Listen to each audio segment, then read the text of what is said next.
Welcome into the DNVR Rockies podcast. I'm your Black Friday host, Patrick Lyons, and joining me on this shopping holiday, at least, Kenneth Weber. You look good. I don't think you packed on too many pounds on Thanksgiving. No, I'm the Black Friday discount right now. Ooh. So here for more fun though. Kirkland brands? Is that where you're shopping? Yeah. Call back to Tuesday's show. If you know, Kirkland you know. Turkey, you know. That's it. We'll talk a little bit about some Canadians in Colorado Rockies. 2024 National League Rookie of the Year. Is there a candidate on the Rockies right now? Some offseason predictions, the international starting pitching free agents, and so much more. But Cal Quantrill, I haven't had a chance to talk with you. That's a good signing. Not a good sign. That's a good trade, good acquisition for the Rockies. And he's probably going to start game 2 of the season, right? Because you want to split up the lefties in as of right now with what the starting rotation is. You want to split up Freeland and Gomber. Yep. And game 8 is the home opener. So that's your game 3 starter. That's Austin Gomber. Hey, we know who this guy is. So Cal Quantrill, welcome to the Rockies. You're starting game 2. Yeah, seeing him get the home start would be a little much of a stretch. So plugging him in, splitting the lefties like you're mentioning, it makes a lot of sense. It's a good buy low. On Tuesday, we talked about Alek Manoah, and we talked about being able to get somebody who had some past success and see if you can rebuild him a little bit. Quantrill's a lot of that, same characteristics. He maybe doesn't have quite the stuff as somebody like Manoah, but it's somebody with a track record that hopefully can be dependable for the Rockies, and they certainly need those types of guys. They really do. Yeah, that's good acquisition all around again for an inning eater. He is the first Canadian. I actually talked about this with Skylar over on the Affected by Altitude podcast by Purple Row. That he is the first Canadian since 2015. 2 of them. Wow. John Axford and, of course, Justin Morneau. Oh, yeah. Yeah. 1995, Larry Walker was the first. He was the first Canadian on the team, which I think is really neat. And so I thought I'd give you a couple trivia questions here. Okay. Players, where are they from? Where Rockies have been born? Do you know if the Rockies have ever had an Australian player? I believe they have. Yes, one, Mark Hutton. Okay. Yes, just the one there, and thanks to Never got on the Grant Balfour train, unfortunately. No, he was out there for a little bit. Yeah, our good buddy Kyle Cooper, who's the photographer for the Rockies, actually, we had something one of the off seasons that I put out on the main account about Mark Hutton, and I couldn't find any photographs of him. I think there might have been like a Google image of him on a baseball card. Yeah, and because Kyle's got the archives, he put it out there. So there's literally like one photo of Mark Hutton that's, I think, on Google now. Yeah. And if you look at our media and DNVR Rockies, so thanks to us, thanks to me, and thanks to Kyle Cooper. Always that thanks to exists Patrick out there. So the Rockies could double down on that this offseason, Oh, Liam Hendricks is out there. Yeah. Susie would like that. They're buddies. They've caught up. I think everybody should like that. Liam Hendricks is amazing. And obviously always hoping for the best health with him. But that would be a fun one. Yeah. Yeah, I think we'd be down for something like that. All right, how about Brazil? The Rockies have ever had a Brazilian player? I don't think so. You would also be correct. All right. This isn't any fun. I can't dunk on you. Yeah, Jan Gomes is the only one. There's only been 5 in history. In my head, I want to say it feels like there's more because Jan Gomes has been so recent. And you're like, okay, he's from Brazil. Yeah. It seems like there's a lot. Gabriel Barbosa was just with Team Brazil in the Pan Am game. So, maybe he'll be the 6th. How about Cuba? Got to be Cuba. Yeah. What number would you put it at? How many Cubans? I would put Cuba at, let's do 11. Okay. 7. Okay. Pretty good. None for more than a year. Levon, Yonder Alonso, Jose Contreras, and then most recently Jose Iglesias. How about Germany? So this one's an easy one for me. Okay. I'm a fanboy of Jeff Baker. Oh, you're a Baker boy? Oh, I'm a big Baker boy. Okay. Yeah, I go way back with Jeff Baker with me and my buddies. So that's an easy one. I love Jeff Baker. Impressive. Nice. How about Bahamas? It's hard to think Bahamas ever cracked it. I mean, Jez Chisholm is active, right? Yeah. You're going to go 0? I'm going to go 0. You would also be correct. All Lucius right. Fox still kind of kicking around, former Giants prospect. Remember him? Only Pretty good 9 prospect, ever. Yeah. Only 9 ever. All right. How about Guam? No. You sure? I'm not mean, sure. there's a reason I'm asking it, I'm right? I'm going 0. You would be correct. Only 2 ever. Sean Reed Foley, who I think right now he's penciled into the Mets bullpen, and some other guy. How about Singapore? I'll say yes. You would be right. Robin Jennings, 2001. There was we one. are on a roll. Yes. That's not bad. How about South Africa? I'm going to say no. Correct. All right. Gifting Gope was the first. He's the only one that I can remember with the Pirates, but there have been two. Wasn't he the first ever? He was the first, yes. Yeah. And then how about Colombia? I'm going to get weird. I'm going to say no. You almost ran the table. You forgot Rockies legend Jorge Alfaro. Oh, my bad. I missed 5 games. Was it the 5? history of the Rockies. If that. It feels 10. like. I'm gonna say it was a week and a half. It was like the best 10 days he's ever had. I did talk to him once. He was catching a game. I was like, "What did you see behind the plate on that play?" And he did his best. Did the Rockies ever have a Jamaican player? No, definitely not. So did the No, Rockies? I know for a fact. No. Okay. Did they ever have one in their organization? Oh, I mean, sure. Yes. Actually, well, Justin Masterson. Okay. Jamaican born. Really? Really. That was From Kingston, Jamaica. wow. All right. That's a good one. That's an interesting one. The Rockies have to have a busier offseason this year than last, right? Because last offseason was really quiet. Other than the Nolan Jones trade, which at the time wasn't noisy. It was just No. All right, here's the thing. Here's the thing. This could be, really good. This could be really positive. And I think it couldn't hurt for the Rockies to go out and to be aggressive in that way. But incidentally, if you have been physically hurt or injured at work, rideshare, pedestrian, whatever it may be, you could even be talking about, in a truck accident, motorcycle, whatever, call Backus and Shanker, 222-2222, coloradolaw.net. But you want to give them a call because you're going to talk with one of their more than 100 staff members. They've got 30 lawyers there on duty at all times, and they work for you for free. They'll consult with you for free to see if you really have a case. They'll actually work on that case absolutely for free, and they've won their clients over $1 billion.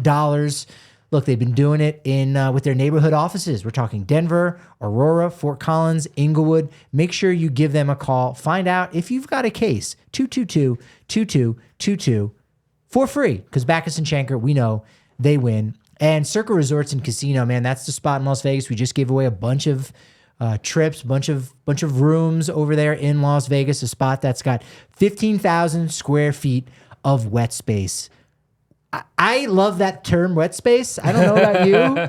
Kale, are you a big fan of the wet space? I know you're a big tincture guy. Are you also a big wet space guy? I don't think so. I don't really know what that means. So. Why are you a wet space guy? Maybe because I don't like the word wet.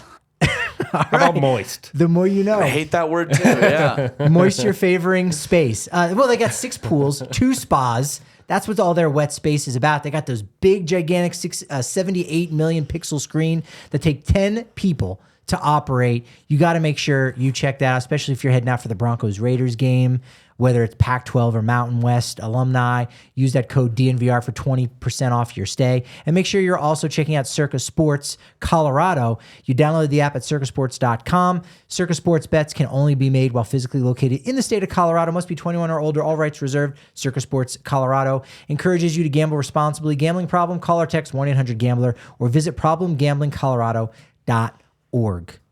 Yeah, Jose Urena was re-signed last offseason in that busy month of November. They claimed Brent Suter off waivers. During the winter meetings, plenty of talk about acquiring a left-handed bat. Didn't happen. They did trade Chad Smith for Jeff Criswell, which does mean the Troy Tulowitzki trade tree does still exist. Still Chad alive. Smith, connective tissue with Jesus Tinoco there. Yep. They drafted Kevin Kelly in the Rule 5 draft, who had a great year, 67 innings pitched. Yep. Just under 1 wins above replacement according to Baseball Reference. But as you said, Great yes, pick. traded him to great pick by the Rays to say, hey, Rockies, pick this guy. We'll just give you some cash. Pierce Johnson was signed, and Connor Joe was traded in December. January, Nick Mears selected off waivers. Connor Siebold traded from Boston so that the Yankees couldn't pick him up and then immediately go and torment those Red Sox. Harold Castro signed a minor league deal. February, literally nothing. Literally nothing. No transactions there. And then in March, NoJo had the rough spring training. B-Rod got hurt. They're worried about you living up to those near 500 level winning expectations that Dick Monfort set out there. They signed Moustakas, Brad Hand, Jurickson Profar. They had $10 million to the payroll. It's got to be busier and better than that. Well, so you look at those March moves, and that's them scrambling at the last second. Rogers goes down. Gilbreth needs Tommy John, and Sean Bouchard's bicep just explodes out of his body or whatever. Yeah, that too. So and he was going to be the guy that he was. Bill Schmidt did say, no, we were fully expecting him to be one of our corner outfielders. And, hopefully he gets that opportunity again this season. Yeah, and so that's not to say that Sean or anything negative about Sean Bouchard or his ability. And honestly, the Connor Joe trade doesn't happen if you don't have Bouchard in the mix. Right. But that just goes to show you didn't do enough up to that point. Injuries happen or plans get off track. Now they're scrambling with a Profar. They're going with Hand and Moustakas. Get it done sooner. Don't hibernate through February necessarily or be a little bit more aggressive on the market. So hopefully it's one of those where they can learn from their mistakes from last season and don't put themselves in that same position, even to start with 24 guys next year. Yeah. Rockies had to wait 6 years before they would finally get another vote in the National League Rookie of the Year award ballot. I don't know if we'll get it again next year, but here's some of the candidates. So let's talk about some of those guys if we're going to say, hey, all right, who could be the 2024 candidate? And again, Tovar and Doyle for how great they were this year. You go, those are really good candidates. Yep. There might even be some years, and hey, article alert, if you can beat me to it, go for it. Are there years in which Ezequiel Tovar and or maybe not Doyle as much, but again, the glove plays up big time. Oh, yeah. But are there years in which Ezequiel Tovar would have been the National League Rookie of the Year award winner in the last 15, 20 years? Yeah. Quite possibly. Yeah. So here Chris the rookies. Coughlin year. That one. Yeah, that's the one that I think we're all thinking about for sure. Guys that are still rookies for 2024 on the 40-man. Hunter Goodman, Evan Justice, Victor Vodnik. Coco Montez no longer on the 40-man roster, but he's one of those guys you think could get hot, do some things. Players who are at AA or higher who you could see maybe coming up after a month or two of really tearing things up in the minor leagues. Yankiel Fernandez, Zach Veen, Jordan Beck, Air Jordan, that guy from the thumbnail, Julio Carreras, Warming Bernabel, both those guys on the 40-man. Case Williams, Carson Palmquist, Joe Rock. So you actually have a few decent candidates that you probably like a little bit more for 2025. But of those guys that we named, or maybe you even want to go off the board, who do you think could maybe be the best candidate and sort of be their Rookie of the Year award candidate for 2024? Yeah. So if we're talking about like guys on the major league roster, Goodman can have some good thump. It's been a fast race, and he really has to hit his way there too. Really has to play. Yeah, and so that's a bit of a tall order. A reliever, I mean, honestly, you're just kind of at a disadvantage. In Rookie of the Year. But if Victor Vodnik, I don't know, a rash of injuries happen, he gets into the closer's role and just goes full Craig Kimbrell on it, maybe. Right. You kind of have to look at those high minor league guys. And so Jordan Beck right now does stand out quite a bit because he has just come straight into the system and started mashing right away. So I do see a world where Beck could take over in an outfield spot this season, maybe sooner than later, force the issue and get some love. There's a perfect storm that I still kind of see where if the Rockies decide to move Brendan Rodgers, second base, you let filler happen for, however long. But if Adeo Amador is... He played a little bit at AA. Yeah, he's on the 40-man right now. And he's giving it some, making it look easy a little bit at the higher levels. He could be up sooner than later, and he could really put up some numbers. So, it might be a little bit of wishful thinking or a little overly ambitious with Amador, but I still keep an eye out on him. Yeah, I think there's a possibility for that. And again, this was such a strange year, for lack of a better term, with the Rookie of the Year award voting because there were so many qualified guys that, Bobby Miller in I think he had 20 starts, was really good for the Dodgers. He was great. And so you go that guy didn't get anything. Yuri Perez only getting a little bit for a guy who's 20 years old, and you could say this guy could maybe win the Cy Young Award next year. That wouldn't shock you. You could be there, Jose Fernandez 2.0. Yeah. So that's how good the class was this year. But in another year, there might not be, that many guys. And you know what? I'll go ahead and say, I don't think we're going to have that happen anymore. I haven't thought about it in this context, but because of the new rules and then because of the benefits of bringing these guys up, and you're going to get an extra draft pick if you have a top 100 prospect. So, both the Diamondbacks and the Orioles are going to get basically a first round pick right after the first round, even before the competitive balance round A. Yep. They're going to get 2 draft picks. So now the CBA encourages teams to bring those guys up and give them their opportunities sooner. They're also a little bit cheaper now. So I don't think we're going to have those seasons in which it's there's the default guy who was just there all year and maybe only had 70 RBI, but was up for all 162. Yeah. Now we might not see that quite as much. I think. Well, it does work being incentivized for the teams. Yeah. And you look at Adley Rutschman, the year before. So that is working to a degree, even if it's not really favoring the players the way it's supposed to. And part of it is look at some of these rebuilding teams that are finally coming to fruition. It's those big classes. You mentioned all the different candidates that are going in there. Half of the Reds roster last year was in that conversation too. Yeah. Yes. So it just depends on when these crops kind of come to fruition. The Diamondbacks still have a couple guys on the way with Jordan Lawler and Drew Jones. If Drew Jones can start getting healthy. And you just see some of these rebuilds, and the Rockies are in that same conversation too. So if we're seeing Becks, if we're seeing Fernandez, if we're seeing Amador, and these guys kind of start coming in a big wave, that creates a little bit more competition in the class. I think this year was just a little bit heavier in terms of a couple of teams getting it all at once with like Miami staff, and then you throw somebody like Cody Senga into the mix too. So it's a little bit more robust some years than others, but those rebuilding teams, eventually the fruits of their labor start coming, and that's what makes a deeper pool for some Rookie of the Year classes than others. Yeah, I think Jordan Beck could maybe be that best candidate. And again, it could be an all or nothing where he doesn't even play in the majors next year. If he's healthy, you got to think he probably will at least debut.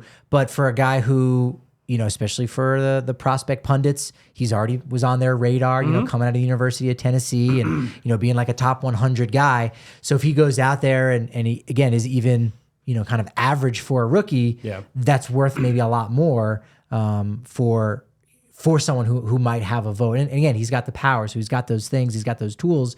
Whereas maybe doing things a little more subtly and in a more well-rounded way, like an Adel Amador, where you're like, oh, he's stealing bases, but is he hitting enough home runs? And okay, it's more singles and doubles than the home runs. Yeah.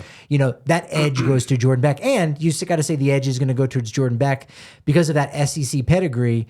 He's probably going to get an opportunity to advance and make it to the majors before Yanquiel Fernandez. I agree. He's a little older too. You would think so, and that's an interesting point that gets brought up is when you look at the advanced and just the polish on some of these guys versus maybe a Latin player that's been working since they were a teenager.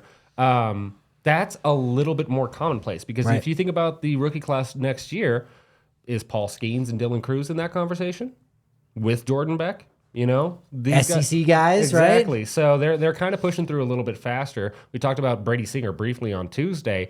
He was somebody that just kind of got in, first round pick, had about a year in there, and then boom, he's big leaguer from that point on. So, there is competition that could come for these Rockies guys because they're in the same boat as, the Skeens and the Cruz and those guys. But the fact that Beck and Thompson are on the radar this quickly is at least a positive sign for the Rockies and them progressing from kind of that perpetual rebuild they've been in.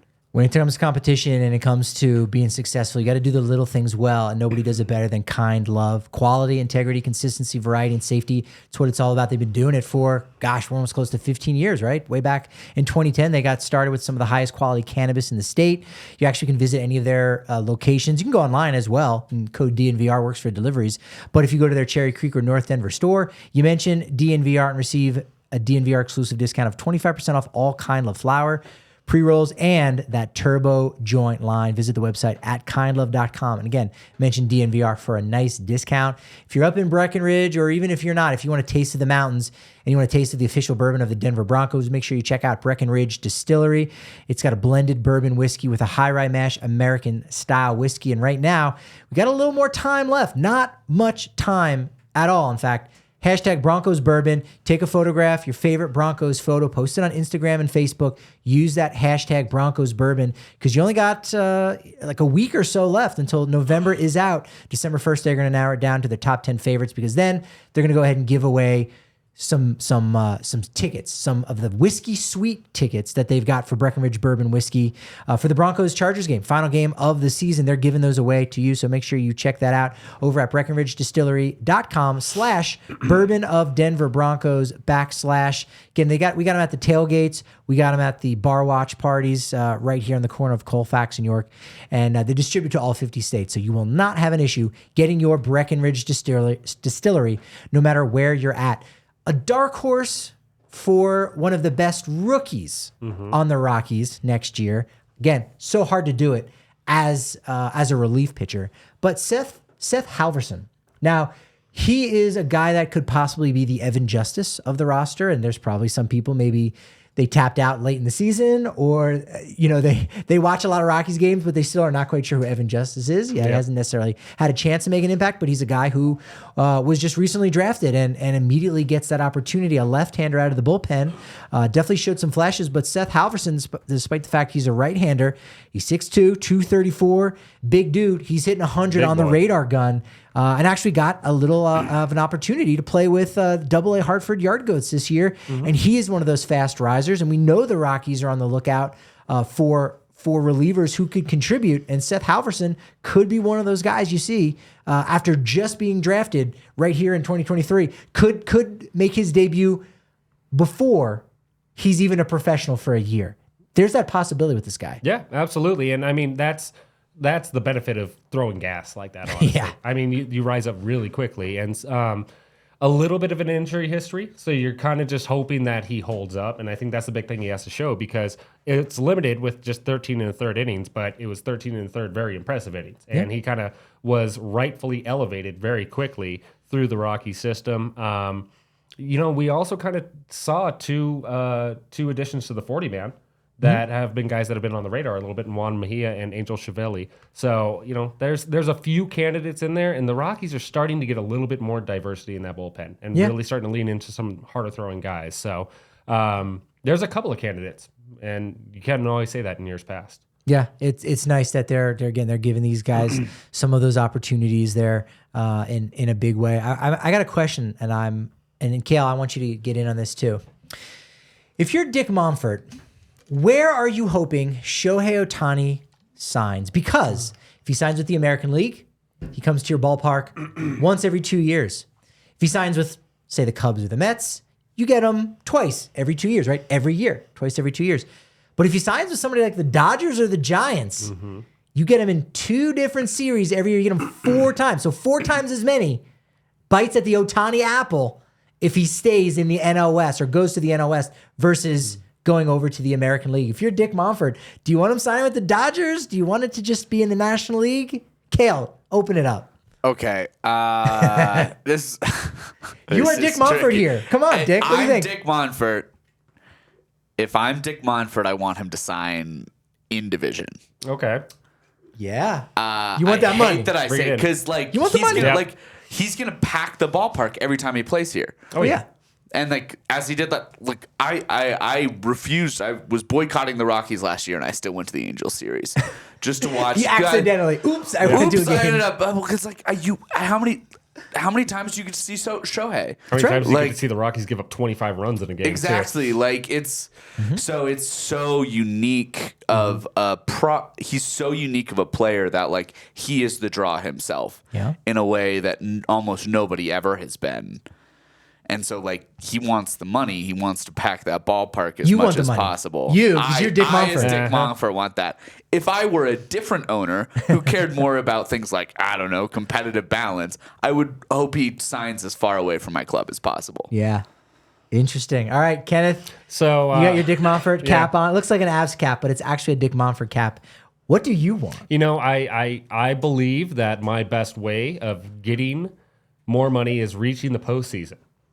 And that means the less competition, the better. So I want Ohtani going off and signing with, as little of a draw American League team as he can get. So that way when, the Tigers do roll into town, we're filling up for the Tigers. But otherwise, he's not in the National League. So that means we can make the playoffs or have a better chance of making the playoffs.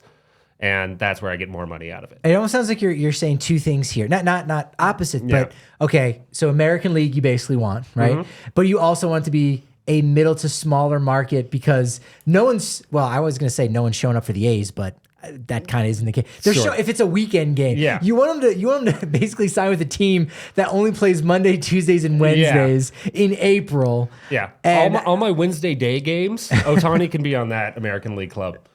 So unless you control the schedule, unless you control the guy who makes the calendar, I am Dick Monfort. You might. I you might be able to do that. I can hire a guy for that. Yeah, that it's just an interesting question. Like, what does I in a weird way, like I think so, Kale, I think your argument is right about looking at it from financially. But that being said, the finances aren't bad to begin with. So I do sort of think he's like, well, just stay out of my division so that, so again, do you make more money on we can play games? 500 ball? Yeah. Do you make more money on 6 games of Ohtani being in town, or do you make more money being a playoff team and receiving playoff revenue? Yeah, but I don't think those two things are necessarily exclusive. No, they're not hard. exclusive necessarily, but if you're making the choice between the two, you want the playoff money probably, and you're getting more fans to the park consistently. Don't you have to host a game? Yeah, they've done that before. They didn't do well, but... How many in the last decade have they hosted at Coors Field? One? Yeah, I was going to say, like... We're getting in on a wild card and getting bounced immediately. It's not the same revenue. No. But playing 8 games a year. In my Dick Montfort mind, that's a win. The mind of Montfort. That's a win. All right. Yeah. I don't know what this guy thinks. I think it's pretty cool with everything that's happening in Baseball United. I'll be tuning in tonight, Friday, November 24th. It's in Dubai. Former guest of the show, buddy, Sean Spradlin. He's nice. there. Yeah, awesome. He's down there. They got their All-Star Showcase weekend for this brand new league with 4 teams. So they're kind of rolling it all out. We'll get a chance to see what that looks like. So that's pretty neat. Make sure you're following him on Twitter. So Baseball cool. United. Yeah, it's pretty neat. No, it's exciting. And I mean, this is the perfect time of year to be kind of seeing something new with that, with baseball being in hibernation right now until the offseason or the hot stove really kicks off. So yeah, exciting. And while you have that up on one screen, make sure you go over to DNVRlocker.com. We've got the huge sale. It starts today. It ends on Monday. Get it done now. You have no idea what the weekend is going to bring, so you might as well get that done now. Also, because some of the stuff sells out, right? We're like, hey, you know what? We're trying to make some new room in our storage closet, so let's get rid of this stuff. It's priced to sell, and it will sell. It'll sell quickly, so make sure you move quickly on that. DNVRlocker.com. The big sale, it ends on Monday.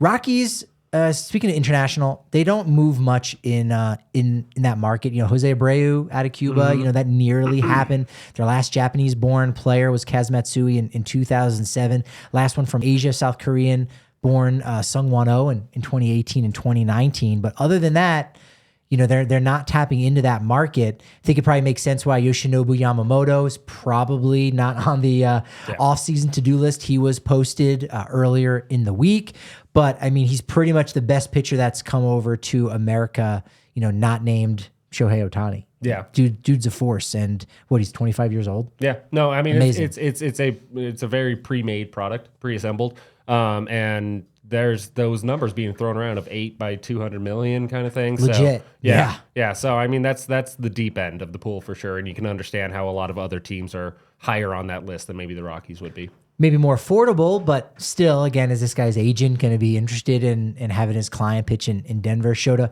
Iminaga, who pitched in the WBC final actually this past year in that gold medal game, 2.66 ERA with Yokohama this past year, and really has been one of the best pitchers in Japan since he started in 2016. He's a little older, he's 30, but that's how old Kodai Senga was, and didn't have any issues. Yeah, no, I mean, with this experience, again, with these guys coming over and having the success and the track record that they do, it's kind of an instant addition for a lot of contending teams, and that's how Kodai Senga was supposed to be for the Mets last year, but the Mets just went full Mets on it. So you think a higher contender or a higher caliber of team at this point would probably be winning the bidding wars for somebody like that. Yeah, maybe if they go to the reliever route, Yuki Matsui, 28-year-old reliever, one of the best that Japan has produced in a while, 30-plus saves in 6 different seasons with the Golden Eagles over there. Great strikeout-to-walk ratio, which is a good indicator of having a lot of success. Only Jordan Hicks is a younger reliever in this free agent class than Yuki Matsui. So he is an interesting guy out there. And there's zero compensation for signing him. So he's a true free agent. You don't have to pay any of that additional money that like Yamamoto is going to get with the posting fee and whatnot. Yeah. And so when you're looking at the Rockies and a more suitable fit, I think this is where we start talking with Matsui because, hey, you're looking at one more year of Bard. and then it's probably moving on one way or the other with it. You have a couple of inexperienced relievers in there, and you might be looking at Justin Lawrence as the closer. It might be a little up in the air right now. If you feel that you can get a back-end staple right away and be able to sign him without maybe the prior knowledge that some other teams have or the track record at a bit of a discount, that feels a lot more up the Rockies' alley. Yeah, and a lot of the Japanese relievers, they usually don't get a lot of money, whereas the starters do. It's just kind of maybe a market inefficiency to a degree. Yariel Rodriguez is another guy that if I were Dick Monfort, I would probably just stay away from this guy just because I think his track record is not what those other guys are. Didn't even play at all last year to kind of get himself ready. And I think that's a concern. Like, can a guy really hold up to the marathon, to the slog that is the 162-game season? Did play with Cuba in this last year's World Baseball Classic, but I think there's a little bit more volatility in what he'll be able to do. 27 years old, but still, I think there's a lot of risk in him, a lot more so than the three guys we just mentioned. Yeah, and what comes to mind right away with Rodriguez and talking about that time missed is Julian Fernandez. Yeah. It's one of those where you see the potential, you see the talent, but you also see what the drawbacks are of not being able to develop over time with it. And so I think that that's enough of a red flag to maybe be a little more cautious. Now, that said, if you're able to lock them up super cheap and take that risk on it, I don't know, $8 million, 2 years. Yeah, maybe then it's worth taking a flyer on, but you're not trying to break the bank for somebody that probably doesn't have the sustainability you're looking for. You already wear the Dick Monfort hat. Wear the Yariel Rodriguez agent cap. Okay. Are you sending your guy to Denver? No. Okay. I mean, I'm sending my guy wherever the most money is being offered. And are you? Yeah. So, even for $1 more million, you would send a guy to Colorado, because I think that's also part of the whole equation of bringing guys here, is that more money doesn't necessarily mean it's a better deal, because you could take several million less, not a ton, right? Sure. Like Aaron Nola, it was reported earlier in the week before he signed with the Phillies and going back there, he left more money on the table. It's different. He's getting paid, so that's whatever. But if you're a guy that's like, well, look, I'm only going to sign a 2-year deal anyway, I still think I can make more money in that third year. Where do I have an increased likelihood of maybe having more success? You could make that argument that you're going to take less money now, but make more money going forward. That's another one of those hurdles that I think the Rockies have to deal with when it comes with pitchers. I agree, and I think that $1 million is kind of inconsequential. And so, yes, there's a technicality in that, but you also have to think that you want your guy to go to a spot where there's more opportunity. That's true, too. And so if the Dodgers are offering $1 million less, but the Dodgers have an absolute stable of horses for a bullpen, now you have almost too much competition, and you're making $1 million less and kind of being shuttled back and forth between AAA and maybe the big league club too often. So opportunity is part of consideration too, and the Rockies do offer opportunity. They do, yes. Non-roster invites, please. Yep. You hope to open up your mailbox and you get one of those. It's like spam. Final guy we're talking about, not a pitcher. Jung-Hoo Lee, 25, KBO League MVP in 2022, hit .429 for Team Korea, 900 OPS in 7 seasons in the KBO, above average defender in center field. He could end up being one of the top 5 paid position players this offseason, believe it or not. Yeah, and I think that there's finally starting to be a better turn in Asian players coming over, position players in particular too. So Suzuki kind of took a while to get healthy with Chicago, but he had a bit of a breakout year last year, and he's starting to show some of that potential he has. Then you also have Yoshida with the Red Sox, who was a little slow to start out with. Took a minute. But he ended up turning into one of the better Red Sox position players throughout. Lee has shown some impressive stats and a lot of ability overseas. And so I think it's one where teams are finally starting to trust the position players and the hitters that are coming over. And Lee, I mean, he could set a new precedent too. He could keep raising that bar. So if I'm the Rockies, I'm kind of committed to Brenton Doyle in center field. Sure. It's never bad if you think about it in a vacuum of, okay, if I'm able to add an instant upgrade in Lee, maybe I can turn around and flip Doyle or something like that and reinforce other parts of the roster. Do we really trust the Rockies to be thinking that far ahead and playing 4D chess like that? No. But for a major league club, getting center fielders are hard. A lot of teams aren't very solid in center field. No. And so he would offer a big upgrade. And like I said, the belief in Asian hitters has increased. That's the frustrating part and one of the reasons why you have to do all of the little things well, because if you leave one area exposed, that's an opportunity that you've missed out. As you said, all right, if you're in on the Jung-Hoo Lee market, which I don't expect the Rockies to be at all, as we said, there hasn't been a lot of Asian-born players on the roster in the last 15 years. One they acquired on the trade. We just said at the top of the show, Sungwon-Oh, and then Kaz Matsui in 2007. That's it. Yeah. They've only ever signed one, Shin-Wei Sao. Yeah, there you go. Yeah, and that's it. Like, that is the list. So obviously they don't like to dip their toes in that pool. And when you take that tool out of your toolbox there, then you go, now we can't maybe get a creative trade to Brenton Doyle. And I get it, if you're a Brenton Doyle fan, you don't want that to happen. I don't think anyone actually Nothing really against wants. Doyle. Yeah, no one actually really wants something like that to happen. Nevertheless, you are operating at a slight disadvantage, and it's one of the reasons why the Dodgers are great at what they do. They take advantage of every little thing. Take advantage of Kenneth's free content over at Purple Row and over on Twitter at KDub1988. Do you know what you're working on for Monday yet? I got a couple of ideas in the hopper. A couple of irons in the fire. We'll see what ends up coming out. All right. Well, whatever it is, it's always great. Make sure you check that out.